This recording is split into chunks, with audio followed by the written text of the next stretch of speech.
Take a look before you strike. Search for their blind spots. Aim and strike. Don't lose yourself in the fight. Have some control, some resistance to the adrenaline. Have some maintenance, some self-actualization, but don't let it get to your head. Spread your legs shoulders width apart and bend your knees slightly so you're not standing completely upright. Stay balanced. Stay loose. Gain momentum. If you are taller, keep a good distance in between your opponent. If you're faster, get in, strike fast, and beat it fast. Concentrate your energy in your moves, and don't make redundant moves. It would just tire you. Don't dance. Don't let your pride come before your life. Take a step back. Evaluate. See what your opponent has noted down. Search for their weakness. Immobilize their strength. Never strike when they are in full control of the situation. It will make the fight seem more complicated than it is. Strike. Drop them down. Keep them down. No matter what you have to do. Keep them down on the floor. If your opponent punches out, immobilize that part of their body. Don't strike unless it's necessary when they are down. Once captured, retrieve all the crucial information. Then resort to silencing your opponent. Ways of silencing can be to put a tape around their mouth, to knocking them out.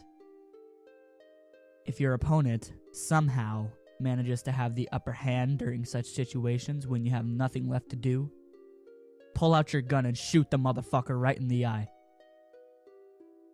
Bullseye, I whispered to myself, blowing on the top of my imaginary gun made by my long fingers. I recapped the fighting meme I was taught 3 years ago, with minor adjustments added by myself. 3 years ago when my whole life changed. For better or worse. I wasn't to the utmost aware, but I'm still alive. Kudos to me. I let out a deep sigh, sliding back down in the cold, leather-textured seat. 40 minutes or so ago, Dania called to notify me of boss's request to see me. I was sorting out my files and notes, in preparation for tomorrow, and I didn't appreciate the interruption. But he's boss. What boss wants, boss gets. If I step out of line with him, my life is pretty much over. Boss, like his usual self, took his time to do everything. Like the world was revolving around him. I was so irked at the fact that a slow person could lead such a whole system. So, with me being a plunger with body first, head later kind of person, I gave him a surprise attack.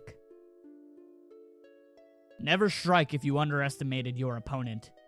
I heard the words boss spoke 2.5 years ago to me replay in my head, and I quickly shook it out, like I wanted a repeat of that shameful day. Never underestimate your enemy. You may know what your opponent lacks physically, but not mentally. They may have the mind of a master fighter. Rose. I glanced up at the sound of my name and saw Dania standing all tall in her 5'8" glory. She was an Egyptian beauty with dark skin and large brown eyes. Her long dark hair fell down her back in the thick curls. Every day she styled her hair differently, and every day she would make sure boss was kept in check. Is he ready now? I annoyingly asked, standing up. I wasn't annoyed at Dania, but rather at boss. Why does he have to take time to do everything? Dania sent me a guilty smile and flicked her head towards the red oak door. I let out another sigh and ambled towards his office. I knocked once, knowing perfectly well what would happen if I didn't knock before I entered. Another shameful day I have no desire to repeat. "Come in, Rose," I heard a gruff voice say from the other side of the door. I slowly twisted the doorknob, taking my time to piss Boss off too. I did that all the time. Let him have a taste of his own medicine. "I don't mind, if you must know. Take all the time you want to come in." Boss flicked his fingers at me, seeming unconcerned about my slow approach. I huffed out in annoyance, finding him so aggravating.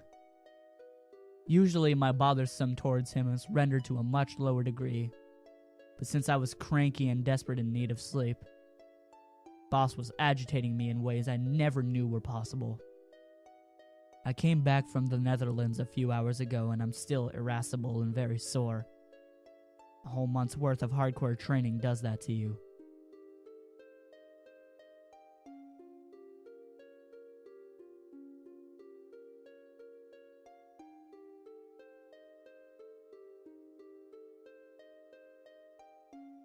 "Carry on, sulking. I don't mind that either," he nonchalantly voiced, watching me with a sharp, collected expression. Boss isn't someone you want to mess with. He's not someone you should underestimate either. And he's most definitely someone you don't want on your bad side. Now, looks can be deceiving, as I've learned many years ago.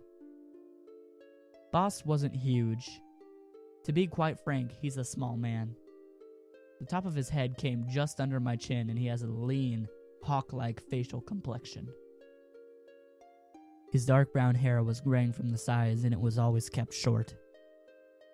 He looks like a kind, middle-aged man that would be in front of his television every morning, watching the news and a couple of beers resting on his lap.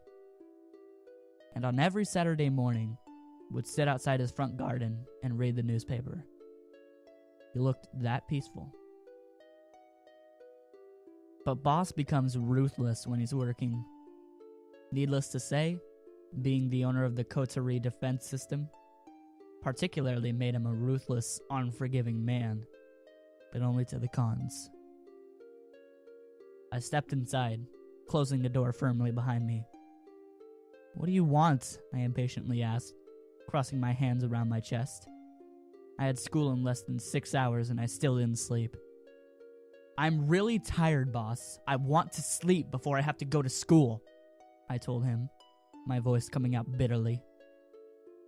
School is simply pointless to me. I don't learn anything that will help me with my job. I don't need to know about the function of the brain or the whole history about one old building. The only thing school was useful in was that I had some sort of normal charade going on. Could basically act like a typical sex-driven wildcat everyone seems to think I am. Not that I've proven otherwise. "That's what I called you for," Boss slowly started, his eyes meeting mine. He pointed at the maroon sofa chair in front of his red wooden desk, motioning for me to take a seat. I stood still for a second before plummeting myself down on the chair. "Your next assignment may sound simple, but it's the hardest I've ever given you," Boss continued on, leaning slightly forward, his shoulders sticking out. "I want you to kill a student that just recently enrolled at your school." I leaned back, my eyes widening with a newfound shock. Wow. Talk about getting straight to the point. Kill a student? That was a massive no-no in my book. "Kill a student?" I repeated, sputtering out incoherent words. Is Boss being for real? He took in my reaction, watching me with an amused glint in his profound eyes. "He's not necessarily an exemplary student, but yes, merely a student," Boss informed me whilst reaching under his desk to open the one drawer there was. He pulled out a piece of paper with a colored mugshot attached to it. "Here he is." He handed me the information data, and my eyes skimmed swiftly through it. He's only 18. How can I kill an 18-year-old? My mind seemed to be blank, utterly speechless and thoughtless. I'm led to believe he changed his color to hide his identity. Foolish wise guy. I knew very well that no one could hide from CDS. So foolish wise guy indeed. He looks innocent, I mused out loud, my eyes sweeping over the colored photograph. My suspect looks very bashful with small eyes and a pointy nose. His pecan-colored hair was combed messily, his face filled with acne spots. He looks like a nerd, I incredulously exclaimed, dropping the paper down on the desk. I can't kill him. He'll probably send a Pokemon on me. Looks can be... The boss started and I quickly cut him off with a wave of my hand. Yes, looks can be deceiving. I know. Boss smirked at me, crossing his hands on the desk beyond me. Read over that. He jerked his head towards the paper. My cold nature overtook my whole stance, my mind comprehending its task almost naturally. I matured with this mindset. It was the only thing I knew that could get me by with the kind of life I was leading. I had to do this. No arguments. I stood up, grabbing the paper off the table. I turned around and started towards the door. Just as I was about to open the door, Boss spoke up. Another thing, Rose? You've got a partner.